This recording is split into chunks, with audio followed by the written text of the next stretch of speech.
In this lecture, we will create the database and configure data source for the Shopme admin application. Open MySQL Workbench application and connect to the local instance of MySQL database server. Okay, connected, and click the button create a new schema in the connected server here, and enter the name of the schema is ShopMeDB with the default chart set and collection, and click the apply button here. Apply. Finish, and you see the new database schema ShopMeDB appears here with no tables. Now in the Shopme web parent project, open its Maven project file, and we declare a new dependency for Spring Data JPA. Here we copy this dependency information and modify the artifact ID, which is Spring Boot Starter Data JPA.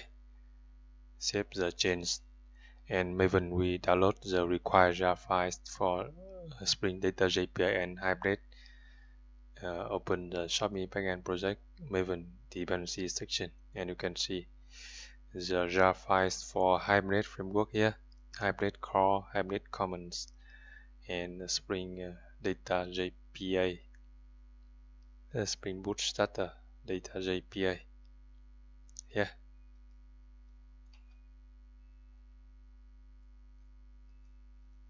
So far we have created a new database schema named ShopMeDB, and next we need to configure some data source properties for our Spring Boot application, so it will be able to connect to MySQL database server. The required properties are URL, username, and password. These are actually the JDBC connection information. In the Shopme backend project, open the application.properties file here and configure Spring data source properties here.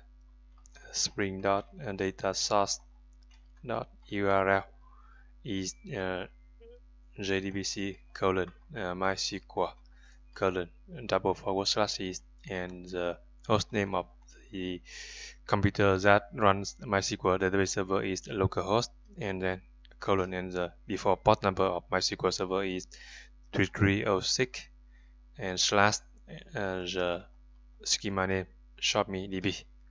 This is the JDBC URL, and then the next property is for username. Here I use the username root, and password is password. That's it, the required data source properties. And we also need to specify some additional JPA Hibernate properties here. We use this property DDL auto to tell Hibernate framework to create the tables in the database from the entity classes, and we use this property to show the SQL statements in the console, and we use this property to tell Hibernate framework to make the SQL statements more readable in the console. And we need to specify the database dialect, so Hibernate will be able to create the tables properly. Come back to the project and specify the additional properties for JPA and Hibernate. The next property is spring.jpa.hibernate.ddl-auto equal update to instruct Hibernate framework to create tables, update tables in the database from entity classes. And the next property is for spring.jpa.showSQL to print the SQL statements in the console.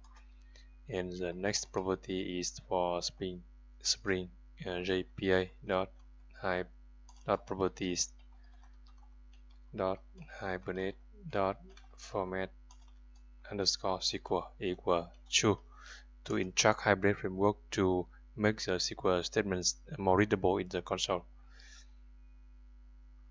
And the last additional property is for the database dialect here, and to find the correct database dialect class for MySQL, you can look into the Hibernate jar file under the Maven dependencies here.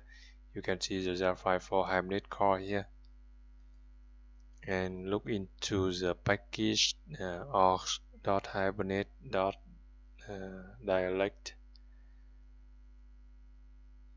here, and you can see various database dialect classes here, and for MySQL database here. Okay, I will use the class MySQL 8 dialect